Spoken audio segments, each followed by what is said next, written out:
Traoré s'est également prononcé sur les relations entre l'Afrique et la France en réponse aux propos du président français. On écoute un extrait. Je vous souhaite très bonne et heureuse année 2025, à travers vous donc à tout le personnel travaillant à l'institution président du Faso. Je souhaite que 2025 soit une année pleine de santé pour vous, votre famille et vos proches, pour que vous puissiez donner le maximum de vous-même dans le travail pour le bonheur de notre peuple. Que 2025 soit une année où vous verrez tous vos projets donc couronnés de succès, de prospérité et surtout que tout au long de l'année, que Dieu guide donc notre action, nous protège et veille sur nous. Je souhaite aussi rappeler à tout un chacun que la lutte contre l'impérialisme doit être donc intégrée dans nos gènes maintenant. Ça doit être une lutte qui se mène de façon implacable et tous les jours. Parce que beaucoup de gens n'ont pas compris ce que c'est que cette lutte jusque-là. Nos vaillantes forces combattantes sont sur le terrain. Ils mènent le combat contre les valets manipulés, ces criminels qui écument nos campagnes tous les jours et tiennent bon pour amener la paix dans notre cher Faso.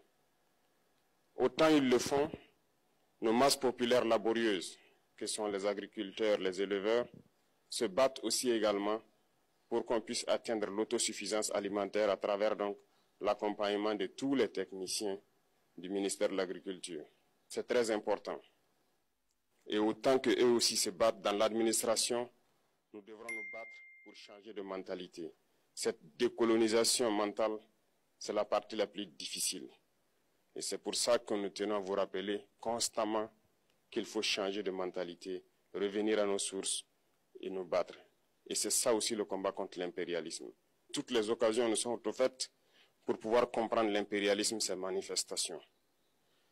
Quand je prends dernièrement les propos d'Emmanuel Macron sur l'Afrique, eh bien, tout Africain conscient devrait donc comprendre très vite tout ce qu'il a pu nous dire et qu'est-ce que ça signifie. Le général Tchani a dit il n'y a pas longtemps du changement donc de tactique ou de stratégie des forces françaises en Afrique, et je pense qu'il est venu le confirmer. Il s'agit de dissoudre et de garder un dispositif socle. Et Emmanuel Macron l'a si bien dit qu'on ne peut que le remercier pour cette sincérité, même si certains ont voulu mettre la poudre aux yeux de leur population, mais la réalité finit par rattraper aussi. Ils ne partiront pas de certains pays. Ils ont juste dissous le dispositif. Vous ne les verrez plus dans des bases, mais dans les ambassades, ils seront là. Ils vont constituer des sociétés de sécurité pour sécuriser leurs sociétés qui existent dans ces pays-là. Mais les soldats seront là. Mais vous ne les verrez plus en tenue ou rassemblés dans des bases. C'est tout ce que ça veut dire. Ils vont se réorganiser, mais seront là. Il a parlé de politesse vis-à-vis de certains chefs d'État en leur donnant la primauté d'annoncer donc la rupture ou le départ des forces françaises. Ça nous importe peu, on peut dire, mais tout ce que nous savons, c'est que si vous voulez une rupture avec ces forces impérialistes, c'est simple, on dénonce les accords. Tout commence par là-bas. Et je pense que l'exemple du Tchad, en tout cas, est palpable. Ils ont commencé par dénoncer les accords. Sinon, si on ne dénonce pas les accords, juste dire que les bases quittent, on n'a rien fait. Parce que le problème se trouve dans les accords coloniaux de défense qui ont été signés depuis l'indépendance. Le plus dangereux n'est pas ceux-là que vous voyez dans les bases. Le plus dangereux, ce sont les conseillers militaires.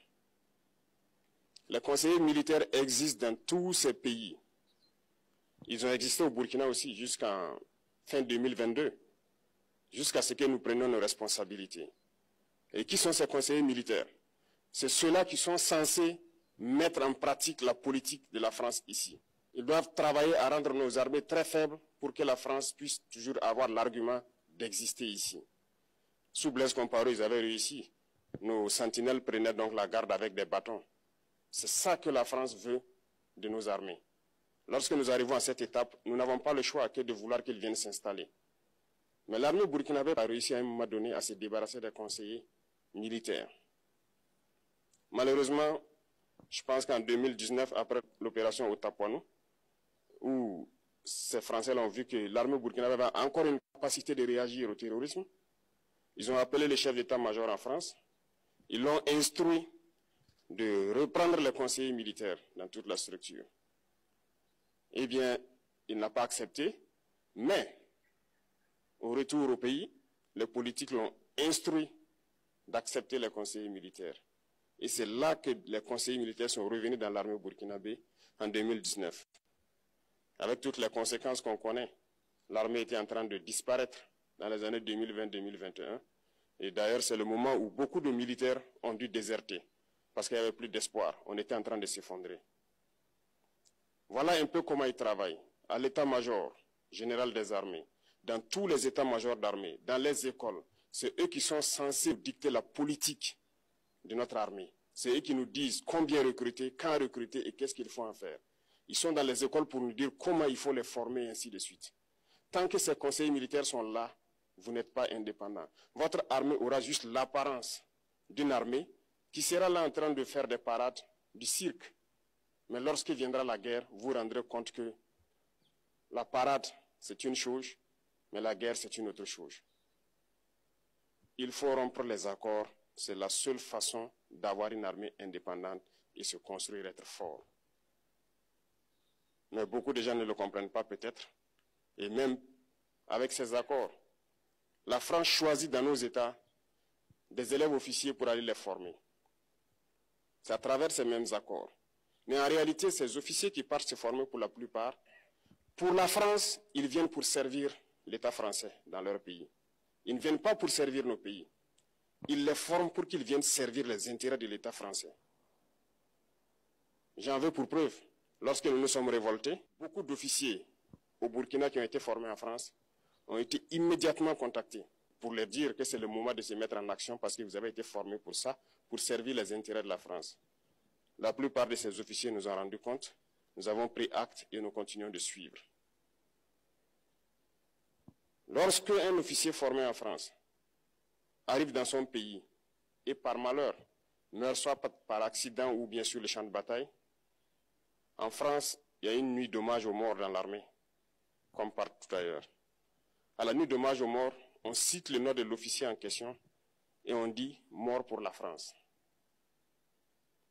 Il ne le forme pas pour servir son pays, il le forme pour servir leur État. Et dans beaucoup d'États africains, il y en a plein de ces officiers.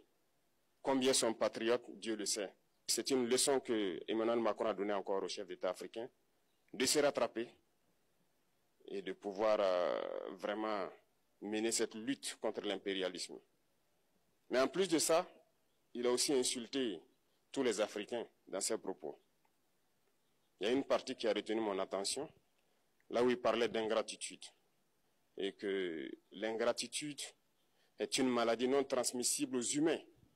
Lui, il est humain, notre ingratitude n'est pas transmissible à lui. Voilà comment ce monsieur voit l'Afrique, voit les Africains. Nous ne sommes pas des humains à ses yeux. Peut-être que c'est lui qui n'est pas humain, il ne se met pas dans la classe des humains.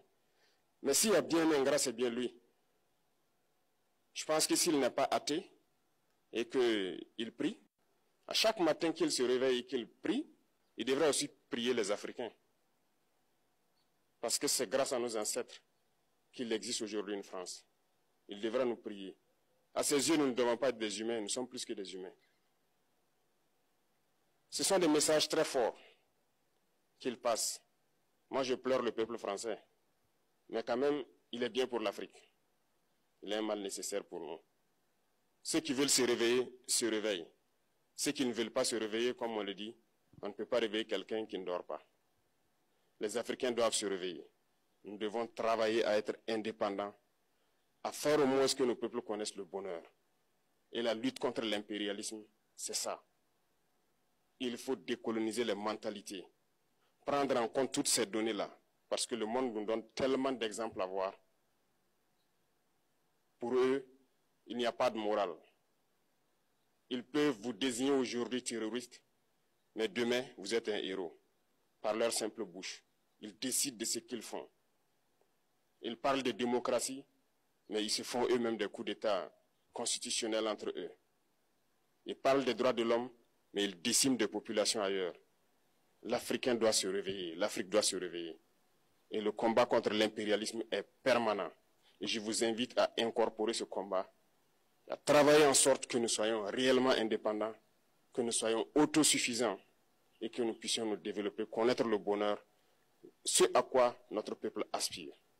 Merci, je vous souhaite une très bonne journée, une très bonne semaine et une très bonne année. Et que, à la fin de cette année 2025, en faisant la rétrospective, nous devrons nous dire que nous avons apporté un grand plus à notre nation. Merci beaucoup à tous, que Dieu vous bénisse et que Dieu protège notre chère patrie. La patrie